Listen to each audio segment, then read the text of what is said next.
Welcome! In front of me I have Nintendo Switch 2 and I'm gonna show you how to enable or switch to the dark theme on this console.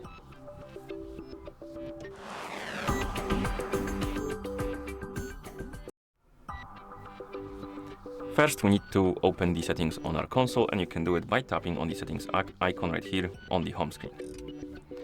Once you open the settings, scroll through the menu by swiping on the screen and look for the option called Themes.